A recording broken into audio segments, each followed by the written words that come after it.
Hello friends, welcome to my YouTube channel amazing science PS nursing. आज हम करेंगे assessment. काफ़ी लोगों को ये टॉपिक बहुत टफ लगता है, बट आज हम इसे इजी वे में समझेंगे। तो कनेक्ट रहिए एंड तक और स्किप बिल्कुल भी मत कीजिएगा। Let's get started. Hello friends, तो आज हम डिस्कस करेंगे नर्सिंग केयर प्लान को। जैसे कि आपको पता है कि इससे पहले वाली वीडियो में हम नर्सिंग प्रोसेस और उसके कंपोनेंट्स को डिस्कस कर चुके हैं। तो अगर आपने वो लेक्चर नहीं देखा हुआ तो आप उसका लिंक डिस्क्रिप्शन में है, तो आप उसे देख सकते हैं और बहुत ही इम्पोर्टेंट लेक्चर है, आप ज़रूर देखिएगा। ठीक है फ्रेंड्स, तो चलते हैं अपने वीडियो की तरफ। Nursing care plan. Nursing care plan में फ्रेंड्स कितने कंपोनेंट्स हैं? 6 कंपोनेंट्स हैं। तो फर्स्ट वाला assessment, nursing diagnosis, expected outcome, intervention, scientific rational, evaluation. तो ये सारे थे नर्सिंग केयर प्लान के कंपोनेंट्स। तो इसमें से आज हम असेसमेंट को डिस्कस करेंगे और बाकी लेक्चर्स में हम दूसरे पार्ट्स में डिस्कस करेंगे। ओके फ्रेंड्स, तो फ्रेंड्स असेसमेंट में क्या होता है? असेसमेंट में हम इन्वॉल्व्स डेटा कलेक्शन, हम डेटा कलेक्ट करते हैं रिलीवेंट इंफॉर्मेशन ऑफ पेशेंट। इसमें पेशेंट की क्या होती है? रिलीवेंट मतलब सही इंफॉर्मेशन होती है बिल्कुल।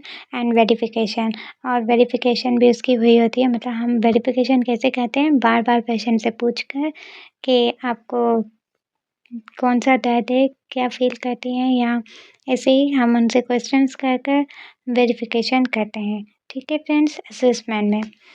और इसमें हम आइडेंटिफाई करते हैं actual and potential patient problems. मतलब पेशेंट के जो एक्चुअल और पोटेंशियल प्रॉब्लम्स को मैं पहले ही वीडियो में डिस्क्राइब कर चुकी हूँ, और तो आप वो ज़रूर देखिएगा कि हम इसमें पेशेंट के एक्चुअल एंड पोटेंशियल प्रॉब्लम्स को भी आइडेंटिफाई करते हैं। एक्चुअल जो अभी हैं, पोटेंशियल जो बाद में हो सकते हैं, वो वाले प्रॉब्लम्स। ठीक है, इट शुड बी रिलीवेंट हो इंफॉर्मेशन, डिस्क्रिप्टिव हो, और फैक्चुअल यानी कि फैक्ट्स हो, हकीकत हो, विदाउट ओपिनियंस। और आपके उसमें ओपिनियंस नहीं हो, जो है रियलिटी वही होनी चाहिए। ठीक है, और पर्पस क्या है असेसमेंट का? इसमें हम आइडेंटिफाई करते हैं स्पेसिफिक प्रॉब्लम्स को और पेशेंट की नीड्स को, और फिर establish good relationship between client and nurse. इस असेसमेंट में हम क्या कहते हैं? गुड रिलेशनशिप बनाते हैं, अच्छा रिलेशन बनाते हैं क्लाइंट और नर्स के दरमियान। ठीक है, given opportunity to patient to ask questions. Assessment में पेशेंट को ये अपॉर्चुनिटी होती है, मौका होता है कि वो हमसे मतलब नर्सेस से क्वेश्चन कर सकें। ठीक है, provides information for other health team members to care for the patient. और असेसमेंट का जो पर्पज़ है वो क्या है कि ये प्रोवाइड करती है इंफॉर्मेशन किसको? दूसरे टीम मेंबर्स को, कि वो कैसे केयर करे पेशेंट की। ठीक है, use to formulate a database, एक फार्मूला की सूरत में डेटा होता है। ठीक है, असेसमेंट का। तो ये असेसमेंट है फ्रेंड्स। तो अगर ऐसे हम शॉर्ट फॉर्म में अभी अगर रिव्यू करें कि हमने क्या क्या पढ़ा है असेसमेंट में, तो फ्रेंड्स यहाँ पर बेसिकली हम गैदरिंग करते हैं इंफॉर्मेशन को और फैक्ट्स को बाय क्लाइंट्स। कौन हमें बताता है? इसमें हम डेटा कलेक्ट करते हैं। डेटा कलेक्शन में हम क्या क्या करते हैं? नर्सिंग हिस्ट्री लेते हैं। नर्सिंग हिस्ट्री, उसमें क्या पूछते हैं? What is a problem, problem क्या है? पास्ट हिस्ट्री क्या है, मतलब पास्ट में किसको कोई ये प्रॉब्लम थी या नहीं थी, कब से है प्रॉब्लम। और फैमिली हिस्ट्री मतलब फैमिली में से तो किसी को नहीं है आपकी प्रॉब्लम, जेनेटिक्स में तो नहीं है। ये डेटा कलेक्शन असेसमेंट में ऐसे कहते हैं। और उसके बाद असेसमेंट में ही आता है लेबोरेटरी टेस्ट। तो लेबोरेटरी टेस्ट लिए जाते हैं। लेबोरेटरी टेस्ट होते हैं वो डिफरेंट होते हैं डिफरेंट एज पीपल के लिए। ठीक है, सीबीसी, अब जो जनरल लेबोरेटरी टेस्ट है ना, वो कौन से हैं? सीबीसी। ठीक है, यूरिनरी टेस्ट, इलेक्ट्रोलाइट्स मतलब जो हमारे जो साल्ट हैं, मिनरल्स हैं हमारे बॉडी में, वो वाले उनके टेस्ट, कि वो नॉर्मल मिकदार में, अमाउंट क्वांटिटी में है या नहीं। हेपेटाइटिस बी एंड सी, ये वाले laboratory test. RBC test, sugar test को हम आरबीएस भी कहते हैं, रैंडम ब्लड शुगर टेस्ट। ठीक है, और इसमें हम डेटा वेरिफिकेशन करते हैं। डेटा वेरिफिकेशन कैसे करते हैं? री आस्क पेशेंट से फिर से पूछ कर do palpation if patient have pain. देखो अगर पेशेंट कह रहा है कि मुझे पेन है, तो जैसे कि पेट में दर्द है या हाँ ऐसे ही मतलब या बाजू में दर्द है जहाँ पर भी, तो आप क्या करेंगे पल्पेशन करेंगे। पल्पेशन मतलब वहाँ पर हाथ लगाकर उसे थोड़ा प्रेस करेंगे। तो if patient have no facial expression then he will be doing acting. मतलब अगर आप पल्पेट कर रहे हैं और पेशेंट को अगर दर्द होगा तो उसके फेस पर से आपको दिखाई देगा, और अगर पेशेंट को कोई रिएक्शन ही नहीं आ रहा फेस पर, तो मतलब वो एक एक्टिंग कर रहा है। ठीक है, घर के कामों से बचने के लिए ना एक्टिंग कर रहा है मुझे पेट में दर्द है और ऐसे ही आया हुआ है। तो इसलिए आपको डेटा वेरिफिकेशन करनी है पेशेंट से पूछ कर कि उसे कहाँ पर पेन है एक्चुअली, और आपको पल्पेशन करनी है। ओके, और असेसमेंट में ना असेसमेंट जो है शुड बी डिस्क्रिप्टिव। असेसमेंट जो है वो डिस्क्रिप्टिव होनी चाहिए, मतलब डिटेल में होनी चाहिए। और असेसमेंट में हम क्या क्या करते हैं, आइडेंटिफाई करते हैं पेशेंट की नीड को, पेशेंट की प्रॉब्लम को, और पेशेंट को अपॉर्चुनिटी देते हैं कि वो हमसे क्वेश्चन कर सके, फ्रीली आस्क क्वेश्चंस। ओके, और इसमें हम डेटा कलेक्शन करते हैं। ठीक है, इंटरव्यू लेते हैं। इंटरव्यू ओपन एंडेड इंटरव्यू होता है, क्लोज एंडेड इंटरव्यू भी होता है। और ये भी देखते हैं कि वो कॉन्शियस है पेशेंट या अनकॉन्शियस, मतलब हम उसकी मेंटली फिजिकली चेक करते हैं। वो कैसे चेक करते हैं कि पेशेंट से पूछते हैं कि मतलब वो मेंटली ठीक है या नहीं। ये क्या पूछेंगे इसलिए कि वो कौन है, मतलब पेशेंट कैसे है उसका नाम पूछेंगे, व्हाट इज़ योर नेम।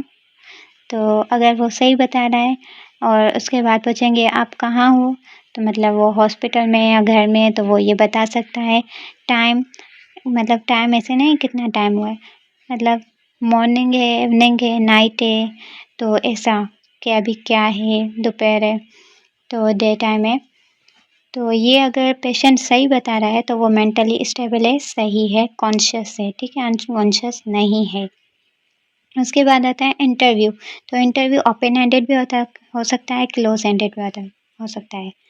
तो ओपन एंडेड का मतलब क्या है, डिस्क्रिप्टिव हो, मतलब जो आप उससे पूछे पेन कहाँ है, कब से है, तो वो डिटेल में बताए मुझे पेन यहाँ है, सर में दर्द है, बहुत दिनों से है, हफ्तों से है, महीनों से है, और बहुत ज़्यादा पड़ता है, हाफ हेड में पड़ता है।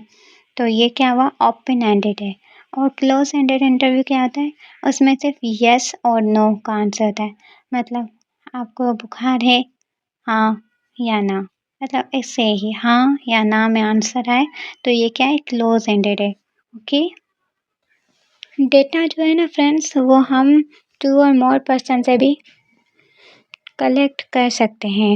ओके, मतलब पेशेंट से कर सकते हैं, उनकी फैमिली वालों से कर सकते हैं, या फिर किसी और हेल्थ टीम से भी कर सकते हैं, अगर उनके पास वो पेशेंट पहले से ही है, उनके पास असेसमेंट है, डेटा है उस पेशेंट के बारे में। तो और असेसमेंट में हम फिज़िकल एग्जामिनेशन भी करते हैं, फ्रॉम हेड टू फुट, मतलब सर से पाँव तक फिज़िकली हम एग्जामाइन करते हैं। उसमें पेन भी आ जाता है कि उसे पेन है या नहीं। और मोस्ट इम्पॉर्टेंट थिंग कि हम असेसमेंट में वाइटल साइंस भी लेते हैं। वाइटल साइंस कैसे, टीपीआर, टेम्परेचर, पल्स, रेस्पिरेशन, ठीक है, BP, blood pressure, height, weight, ये सारे हम क्या करते हैं, असेसमेंट में ही लेते हैं। ठीक है, और फ्रेंड्स जो मैंने आपको बताया था ना लेबोरेटरी टेस्ट, तो टेस्ट 2 टाइप्स के होते हैं, लेबोरेटरी टेस्ट और डायग्नोस्टिक टेस्ट। लेबोरेटरी टेस्ट जो होता है ना टेस्ट, उसमें वो हम शक में करवाते हैं कि कहीं मुझे ये बीमारी तो नहीं है, पर डायग्नोस्टिक टेस्ट जो होता है ना वो हम कंफर्मेशन के लिए करवाते हैं। ठीक है, तो फ्रेंड्स अगर हम नर्सिंग असेसमेंट की डेफिनेशन की बात करें, तो इसकी डेफिनेशन क्या होगी, assessment is the systematic and continuous, ठीक है, ये क्या है, सिस्टमेटिक और कंटिन्यूस कलेक्शन है ऑफ डेटा की, किसकी कलेक्शन है, डेटा की, organization of data, validation and documentation of data. मतलब पहले हम कलेक्ट करते हैं डेटा को, फिर उसे ऑर्गेनाइज करते हैं, फिर वैलिड यानी कि वो वेरीफाई करते हैं कि सही डेटा है या नहीं, और फिर डॉक्यूमेंट्स के फॉर्म में इसे लिखते हैं। ओके फ्रेंड्स, तो ये असेसमेंट की एक डेफिनेशन है। ठीक है, और दूसरी बात, असेसमेंट जो है ना हम कभी भी कर सकते हैं, मतलब हम डायग्नोसिस कर रहे हो तो हमें शक हो कि हमें असेसमेंट में थोड़ी गड़बड़ कर दी है, सही नहीं ली, तो हम फिर से असेसमेंट कर सकते हैं। अगर हम प्लानिंग कर रहे हैं तो भी हम फिर से असेसमेंट ले सकते हैं। और ऐसे ही अगर हम इम्प्लीमेंटेशन कर रहे हैं या इवैल्यूएशन कर लिए तब भी हम असेसमेंट फिर से ले सकते हैं। ओके, तो असेसमेंट जो है ना हम किसी भी फेज़ में ले सकते हैं पेशेंट की। अगर अब हम आते हैं टाइप्स ऑफ नर्सिंग असेसमेंट। अब नर्सिंग असेसमेंट के टाइप्स कितने हैं? 4 टाइप्स हैं। कितने टाइप्स हैं फ्रेंड्स? 4 टाइप्स हैं। कौन से? Initial nursing assessment, problem focus nursing assessment, emergency assessment, time depth assessment. तो इनिशियल नर्सिंग असेसमेंट जो है ना फ्रेंड्स, वो क्या है कि जब पेशेंट आता है पहली बार हमारे हॉस्पिटल में, तो जब आप उसकी असेसमेंट लेते हो उस वक्त, तो वो होती है हमारी इनिशियल असेसमेंट। ठीक है। और प्रॉब्लम फोकस असेसमेंट क्या है फ्रेंड्स? जब इसमें आप ना क्या कहते हो, पेशेंट की जो प्रॉब्लम होती है ना उस पर फोकस होकर असेसमेंट करते हो। इसका एग्जांपल ऐसे है कि जैसे किसी पेशेंट को बुखार हो रहा है, ठीक है, फीवर है, ठीक, तो आप उसके ना हर 2 घंटे बाद आकर फ़ीवर चेक कर रही हैं, तो ये क्या है? Problem focus assessment. उसकी प्रॉब्लम, उसका वाइटल साइंस, उसके फ़ीवर का बढ़ा होना है, बढ़ जाना है, तो आप उसका आवरली आकर हर 1 घंटे आकर उसका फ़ीवर जो है वो चेक कर रही हैं, तो ये क्या है? प्रॉब्लम फ़ोकस असेसमेंट है। उसके बाद आता है emergency assessment. Friends, emergency assessment मतलब इमरजेंसी में जो पेशेंट आया हुआ हो। ओके फ्रेंड्स, तो इसमें पेशेंट एन इमरजेंसी में आया होता है, यानी कि वो फिजियोलॉजिकली, फिज़िकली या फंक्शनली या साइकोलॉजिकली वो मतलब ठीक नहीं होता। उसकी लाइफ जो है ना वो डेंजर में होती है, एक बहुत क्रिटिकल सिचुएशन होती है।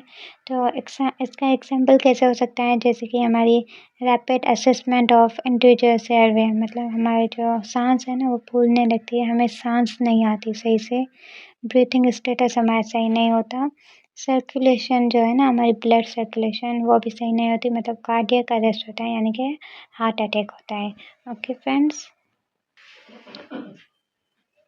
जब भी हमारा कोई पेशेंट इमरजेंसी में आता है तो हम उसके पहले क्या चेक करते हैं? जैसे कि वी चेक ऑक्सीजन सैचुरेशन, हम उसकी ऑक्सीजन सैचुरेशन लेवल चेक करते हैं, ठीक है। एयरवे प्रॉब्लम में अगर उसे अगर वो हाइपोवॉल्मिक है, यानी कि लो फ्लड वॉल्यूम है, तो उसे हम मेंटेन करते हैं आईवी लाइन, ठीक है, उसे हम इंट्रावीनस ड्रिप लगाते हैं। ओके फ्रेंड्स, अगर उसका लो फ्लूइड वॉल्यूम है। अगर पेशेंट हाइपोवॉल्मिक है तो फ्रेंड्स हमें उसे फ्लूइड, जो ड्रिप के ज़रिए हमें उसे फ्लूइड देना है, वो भी 10 मिनट्स में 1000 मिलीलीटर फ्लूइड देना है, और 60 ड्रॉप्स पर मिनट नॉर्मली हमें उसे देने होते हैं, ठीक है। 60 ड्रॉप्स पर मिनट नॉर्मली हमें उसे देने होते हैं, बट जब वो इमरजेंसी में आए तो हमें 10 मिनट्स में उसे 1000 मिलीलीटर फ्लूइड देना होता है बाय ड्रिप। और ब्लड जो है, अगर ये हमने फ्लूइड की बात की, और अगर ब्लड जो है वो इमरजेंसी में हम कितने दे रहे हैं? 10 ड्रॉप्स पर मिनट, ठीक है। और इसके बाद आता है, तो फ्रेंड्स जब कोई भी पेशेंट हमारे पास इमरजेंसी में आता है तो हमें उसकी फ़ौरन क्या चेक करनी चाहिए? ठीक है, तो ये हम एक ट्रिक से याद करेंगे, ABC, ठीक है, ABC हमें चेक करनी चाहिए, यानी ए से एयरवे, उसकी एयरवे वो सांस सही ले रहा है, उसकी एयरवे में कोई प्रॉब्लम तो नहीं, ब्रीथिंग स्टेटस उसका क्या है, और सर्कुलेशन उसकी क्या है, मतलब ब्लड सर्कुलेशन सही से हो रही है या नहीं। तो ये 3 चीज़ें, airway, breathing status and circulation, ये तीनों चीज़ें हम उसकी इमरजेंसी में चेक करते हैं। तो फ्रेंड्स आज के लिए ये यहाँ तक ही था, और इसके बाद हमें नर्सिंग असेसमेंट के कंपोनेंट्स और types of data, subjective, objective, sources of data, primary, secondary data, method of data collection, organization of data, validation of data, documentation of data, status of interview, ये सब हम थर्ड लेक्चर में discuss करेंगे, और इंशाल्लाह उसकी link भी आपको डिस्क्रिप्शन में मिल जाएगी, ठीक है फ्रेंड्स। तो चैनल को सब्सक्राइब करना मत भूलिएगा, ताकि आपको आने वाली नोटिफिकेशंस लेक्चर्स की मिल सकें, और अपने फ्रेंड्स के साथ लाजमी शेयर कीजिएगा अगर आपको यह वीडियो हेल्पफुल लगता है तो।